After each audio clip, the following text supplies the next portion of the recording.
오늘 주시는 말씀 에스라서 2장 1절부터 70절까지입니다. 에스라서 2장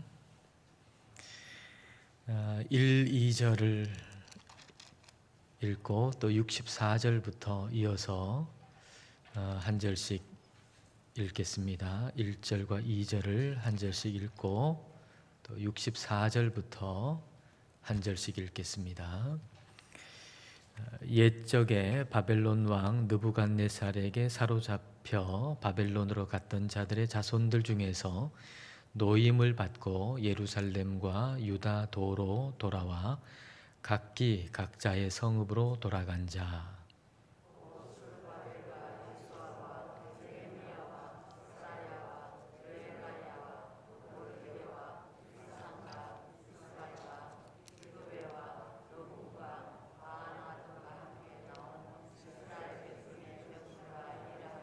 예, 3절부터 쭉 돌아간 사람들 명수가 쭉 적혀 있고요. 64절부터 또 한 절씩 읽겠습니다. 온 회중의 합계가 42,360명이요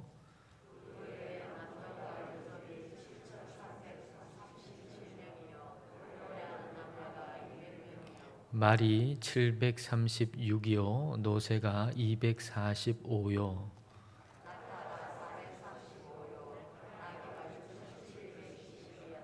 어떤 족장들이 예루살렘에 있는 여호와의 성전 터에 이르러 여호와의 전을 그곳에 다시 건축하려고 예물을 기쁘게 드리되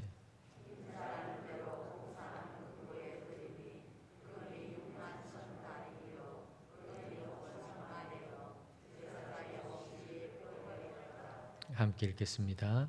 이에 제사장들과 레위 사람들과 백성 몇과 노래하는 자들과 문지기들과 느디님 사람들이 각자의 성읍에 살았고 이스라엘 무리도 각자의 성읍에 살았더라. 아멘. 예, 인사하겠습니다. 감사합니다. 축복합니다. 인사하겠습니다. 남유다가 주전 586년에 바벨론에 의해서 멸망하게 되죠. 그리고 남유다를 점령한 바벨론은 다시 페르시아에 의해서 점령을 당합니다. 그러니까 남유다의 주인이 이제 페르시아로 바뀌게 된 거죠.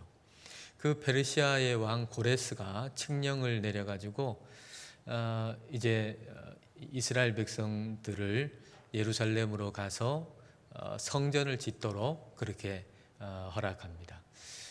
그래서 그 칙령을 내린 것이 주전 538년이죠.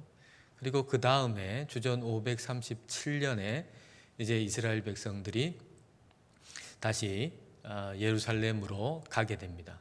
그 이후에 또 두 차례 다시 그 고토로 돌아가기 때문에 오늘 본문에 적혀 있는 고향 땅으로 돌아가는 것을 1차 포로 귀환이다. 그렇게 부르기도 합니다.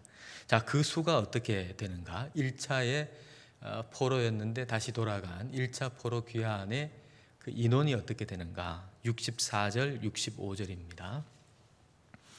온 회중의 합계가 42,360명이요 그 외에 남종과 여종이 7,337명이요 노래하는 남녀가 200명이요. 종들은 따로 이제 계산을 했는데요. 다 합하면 49,897명이에요. 그러니까 한 약 5만 명 정도 되죠. 포로로 잡혀간 사람을 한 200만 명 정도로 생각해 볼 때 한 2% 정도 되는 사람들입니다. 그러니까 많은 수가 아니죠.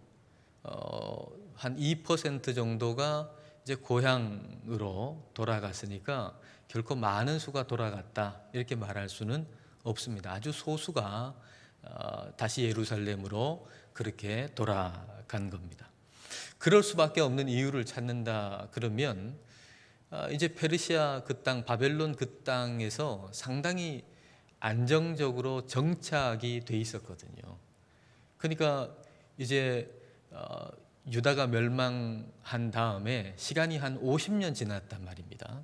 그러니까 50년 지난 사이 여러분 한번 이민 간 거로 생각해 보면 이민 가가지고 한 50년 지났다 그러면 뭐 내 자녀들 그 자녀의 자녀들까지 거기서 터전을 잡고 어느 정도 안정적으로 지금 살아가고 있는 거예요.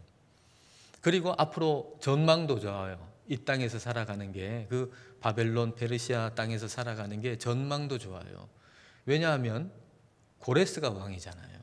고레스는 상당히 포용적인 정책을 쓰는 사람이라서 그러니까 그 땅에서 산다라고 할 때 상당히 전망도 괜찮은 그러니까 안정적이고 전망도 괜찮은 상황이었기 때문에 거기서 그 자리에서 떠나가지고 이제 뭐 말하자면 허허벌판이 돼 있는 그 예루살렘으로 다시 간다라고 하는 게 그렇게 쉬운 일은 아니었던 것입니다. 그러나 그곳으로 다시 가야만 했어요. 거기에 가야만 했어요. 그런 사람이 반드시 있어야만 했어요. 왜냐하면 하나님께서 예레미야를 통해서 하신 그 약속 말씀이 이루어지기 위해서는 지금 가서 성전을 지어야만 했던 것입니다. 그러니까 이 고토로 다시 돌아가 가지고 이 성전 짓는 것 이거는 하나님께서 예레미야를 통해서 말씀하신 그 약속 말씀의 성취와도 연관이 되어 있습니다. 하나님이 예레미야한테 몇 년 이후에 다시 돌아간다 그렇게 말씀하셨죠? 70년, 그죠?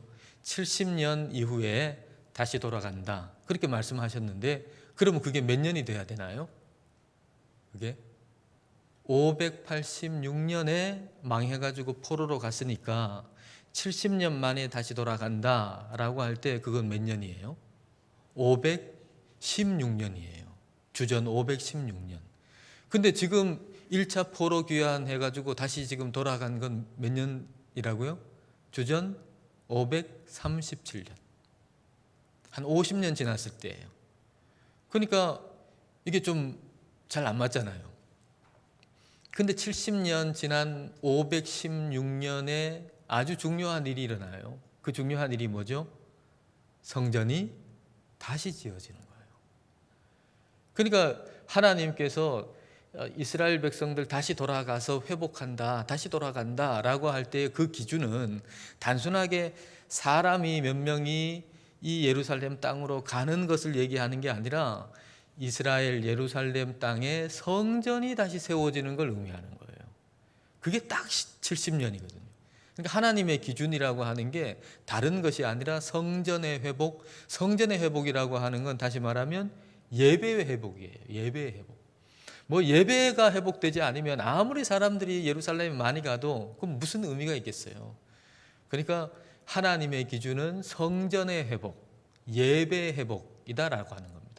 에스라서 6장 15절 말씀입니다. 다리오 왕 제6년 이게 주전 516년이에요.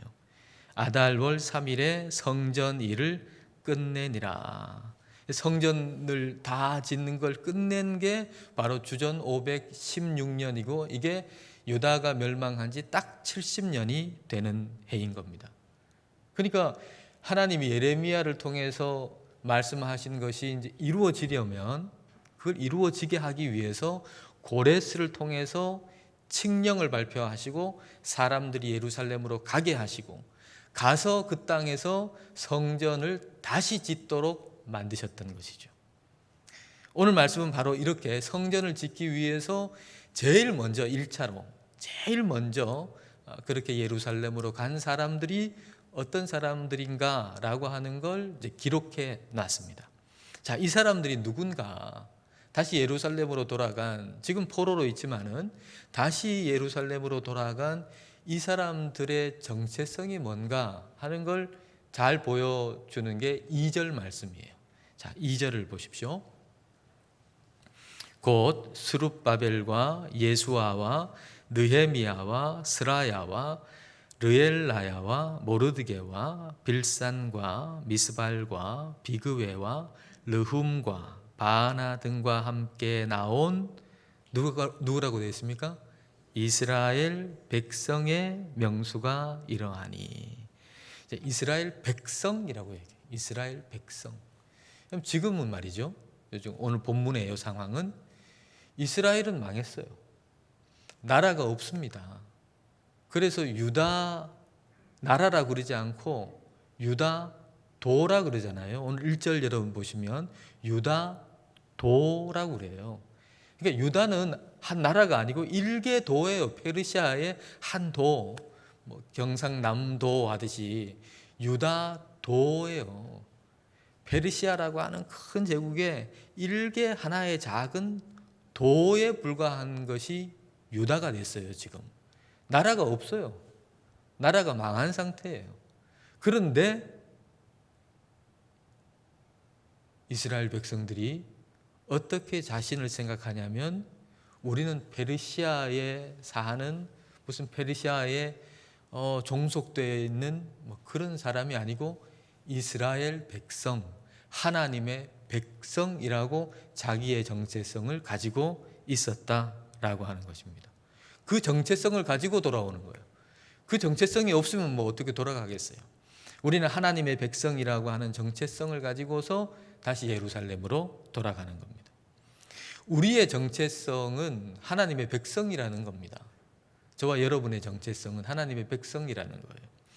어떤 사람은 스스로의 정체성을 뭐 어떤 물질 또 어떤 지위에 두기도 하죠. 나는 어떤 회사의 회장이다. 뭐 이런 걸 자기의 정체성으로 생각하기도 하고, 뭐 아주 좋은 회사를 다닌다 생각해 보세요. 구글 같은 회사에 다닌다. 얼마나 좋은 회사입니까? 다 가고 싶어 하는 구글. 그러면 내가 거기 다닌다. 나는 구글의 직원이다. 뭐 이렇게 자기의 정체성을 생각할 만합니다. 근데 귀환하는 사람들 말이죠. 이 사람들 중에도 꽤 괜찮은 사람들이 있었을 겁니다. 여러분 2절에 보면 느헤미야가 나오잖아요. 근데 이 느헤미야는 우리가 잘 알고 있는 느헤미야일까요? 아닐까요? 네, 우리가 잘 알고 있는 느헤미야는 아니에요. 느헤미야서의 느헤미야는 아닙니다. 느헤미야는 3차 귀환할 때 귀환해요.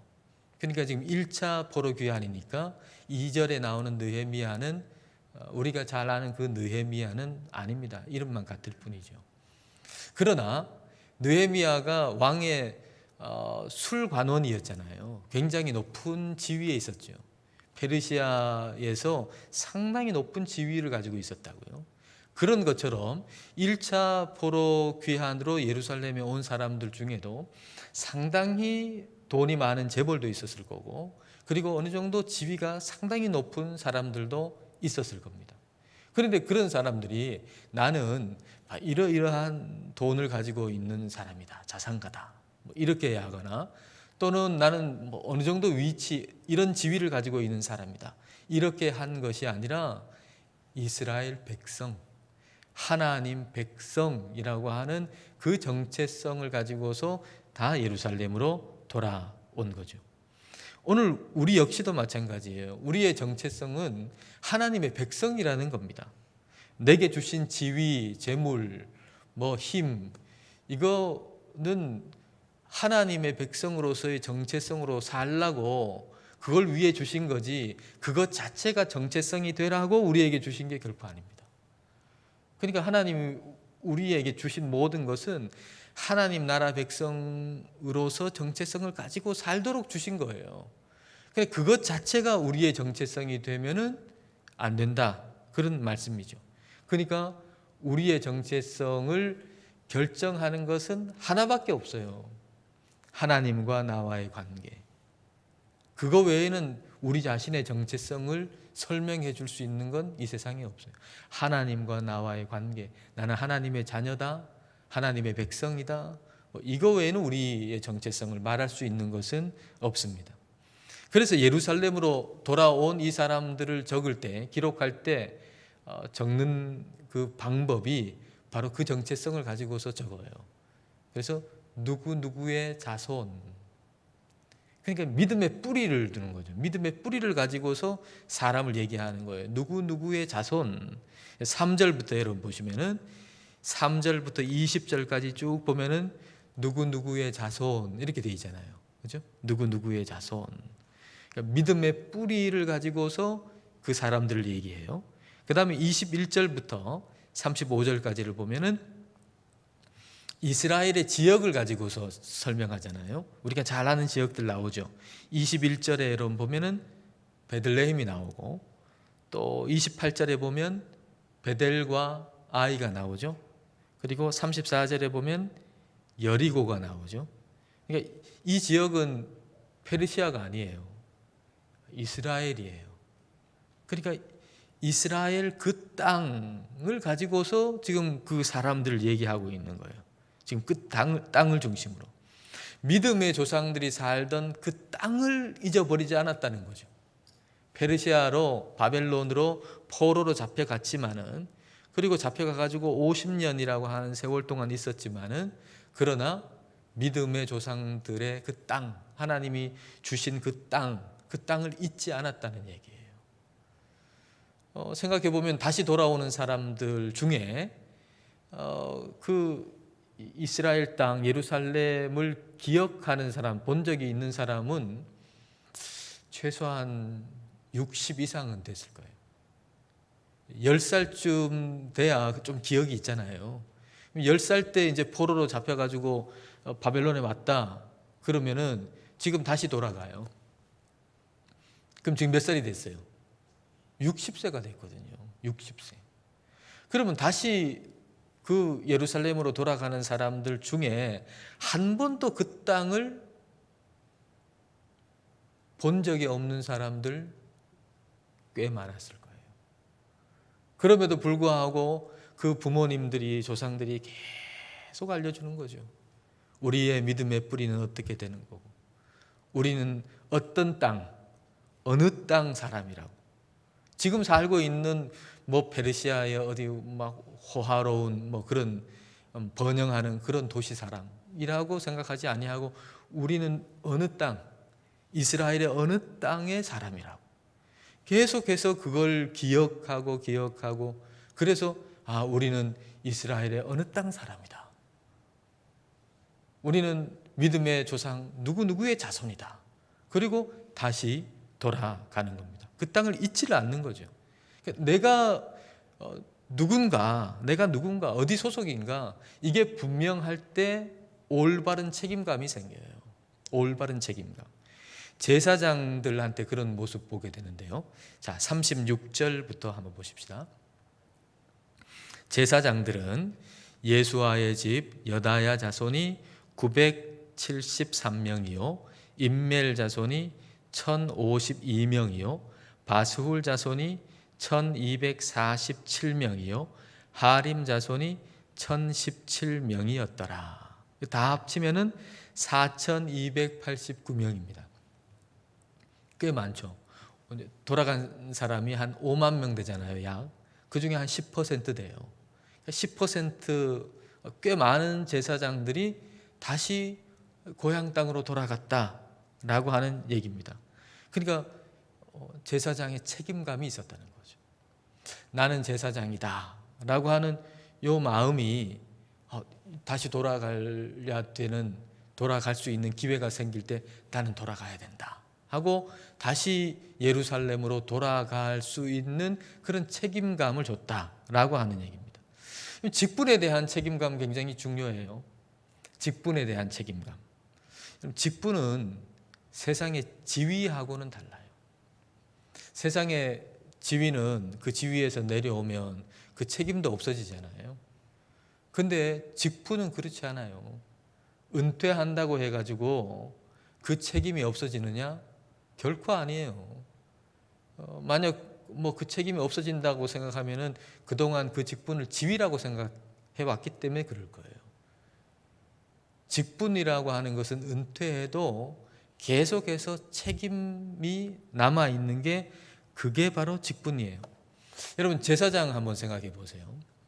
그 제사장이던 사람이 예루살렘에서, 근데 포로로 잡혀가지고 바벨론으로 갔어요. 거기에 뭐 성전이 있습니까? 뭐가 있습니까? 제사장으로서 뭐 뭘 하겠어요 거기서?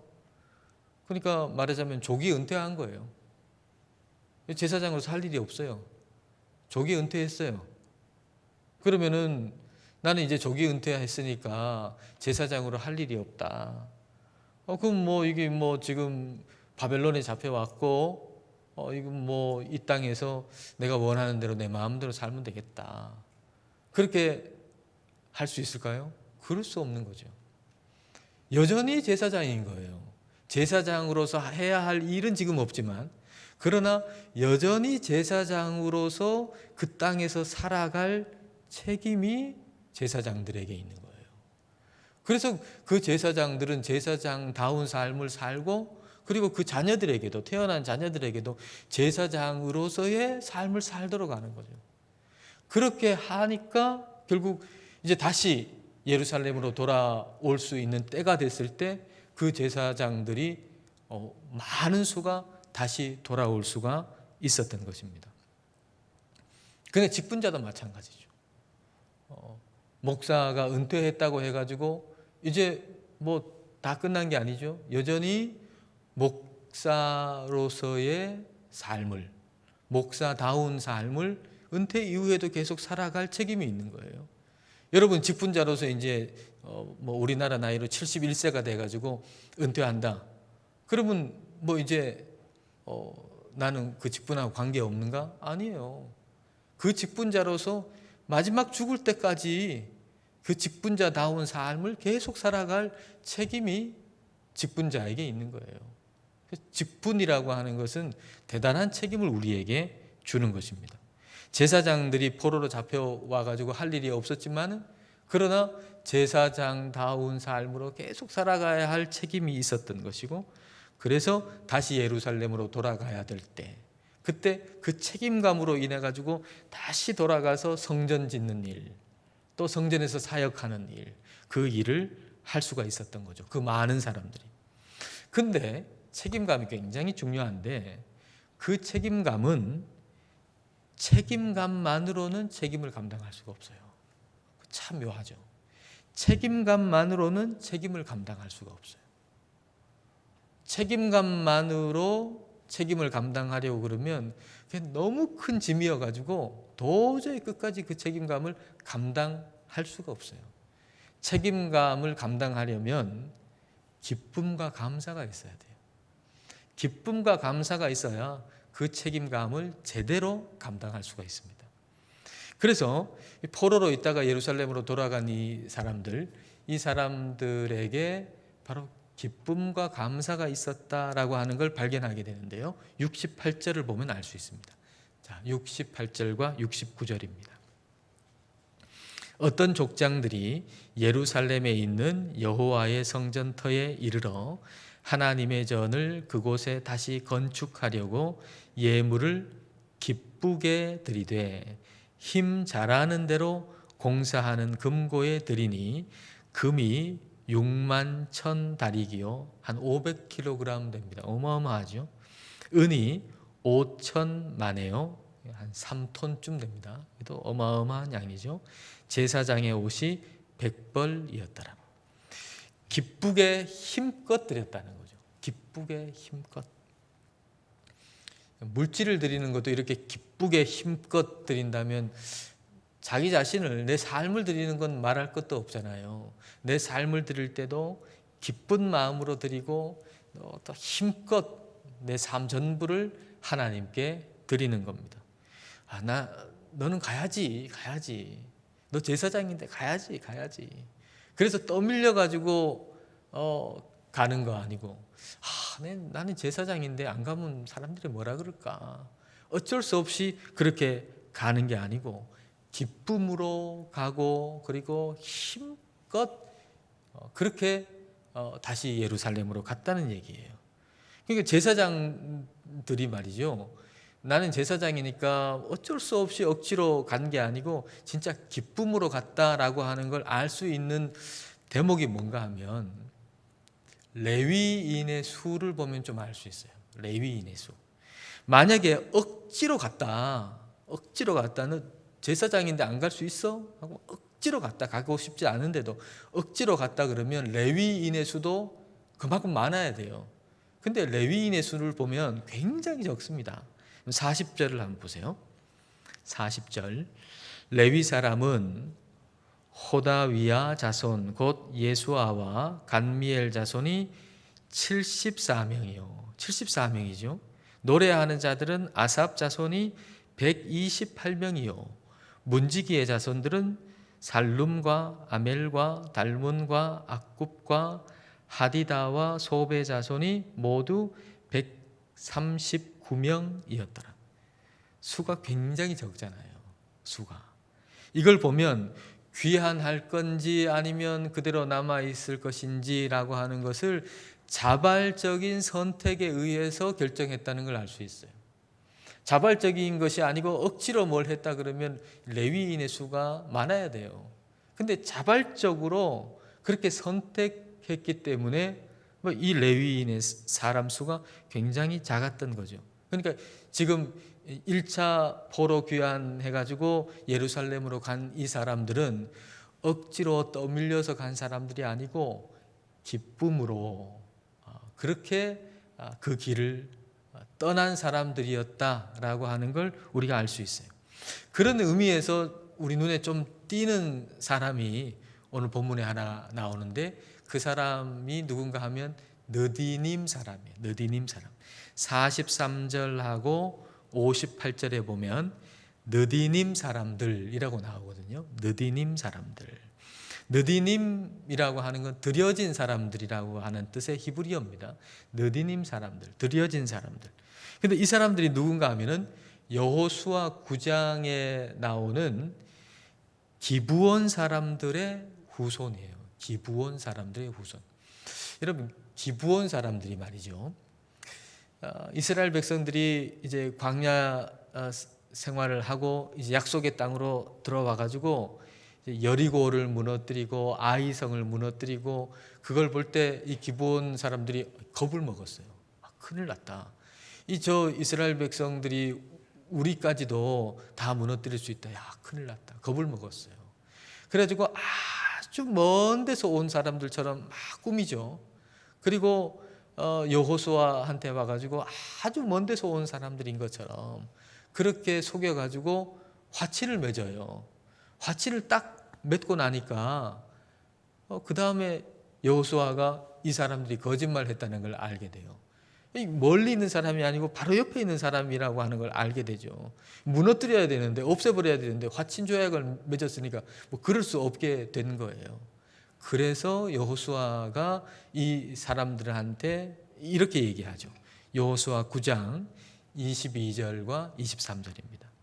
여호수아가 그들을 불러다가 말하여 이르되 너희가 우리 가운데에 거주하면서 어찌하여 심히 먼 곳에서 왔다고 하여 우리를 속였느냐. 그러므로 너희가 저주를 받나니 너희가 대를 이어 종이 되어 다 내 하나님의 집을 위하여 나무를 패며 물을 깃는 자가 되리라 하니. 하나님 집을 위해 가지고 나무를 패고 물을 깃는 종이 된다. 노예가 된다. 너희가 저주를 받아서 노예가 된다. 그렇게 얘기를 했어요. 그래서 그렇게 하다가 레위인의 종이 돼가지고 레위인을 돕는 역할을 하고 일을 했던 사람들이 바로 이 사람들이에요. 느디님 사람들. 이 느디님 사람들이 이제 레위 사람들을 도와가지고 그렇게 성전의 일을 했던 사람들, 이 사람들이 예루살렘으로 다시 돌아가야 될 때 그때 자발적으로 기쁨으로 다시 돌아갔다는 거예요. 성전을 짓기 위해서. 여러분, 원래 이 사람들 이스라엘 사람들이 아니잖아요. 이스라엘 사람들이 아니에요. 근데 이 사람들이 이스라엘을 섬기는 종이 됐어요. 저주를 받아서 종이 돼가지고 그냥 종살이하고 나중에는 레위인을 위해서 그렇게 종살이하는 것처럼 보였는데 근데 레위인 아래에서 하나님을 섬기다 보니까 그게 너무 좋은 거예요. 서열로 보면은 제일 마지막이죠. 제일 마지막인데, 근데 하나님을 섬기다 보니까 이게 너무 좋은 거예요. 너무 기쁜 거예요.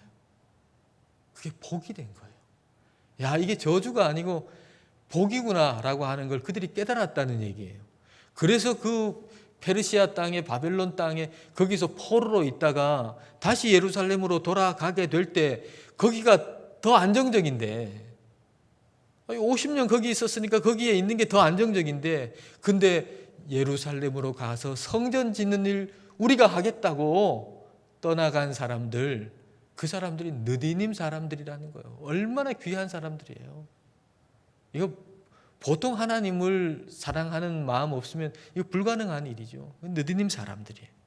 그러니까 1차 포로 귀환해가지고 다시 예루살렘으로 가가지고 성전 지으려고 했던 이 사람들은 하나님을 예배하는 그 사모함으로, 기쁨으로, 자발적으로 길을 떠난 사람들이에요. 그 먼 길을 떠난 사람이에요. 지금 거기 황무지인데 안정적인 곳 이거 내려놓고 그 길을 떠난 사람들이 바로 지금 1차 포로 귀환해서 예루살렘으로 돌아간 사람들이에요. 그러니까 하나님이 얼마나 기쁘시겠어요. 하나님의 집을 짓기 위해, 예배하기 위해서 처음으로 돌아간 사람들. 이전에 한 번, 두 번 있어가지고 아 그렇구나 보고 가는 게 아니잖아요. 첫 케이스잖아요. 얼마나 이게 모험이 되겠어요. 어떻게 될지 모르잖아요. 아 갔더니 이렇게 됐다 라고 하는 걸 보고 가는 게 아니고 지금 처음 가는 거니까 이게 얼마나 모험적이에요. 그럼에도 불구하고 그렇게 선뜻 나선 이 사람들을 하나님이 얼마나 기뻐하셨을까 하는 거예요. 그래서 하나님께서 그 사람들을 하나하나 기억하시면서 그렇게 적어 놓은 게 바로 에스라서 2장 말씀인 거죠. 오늘 우리도 하나님께서 부르실 때 말이죠. 다른 사람들 가는 거 한번 보고 어떻게 되는가 한번 살핀 다음에 괜찮네, 내가 가야 되겠다. 이게 아니고 하나님이 부르시면 그게 모험이 된다 할지라도 말이죠. 어떻게 될지 모른다 할지라도 하나님이 부르실 때 그런 순종의 모험이 있는 그런 저와 여러분 될 수 있기를 축복합니다.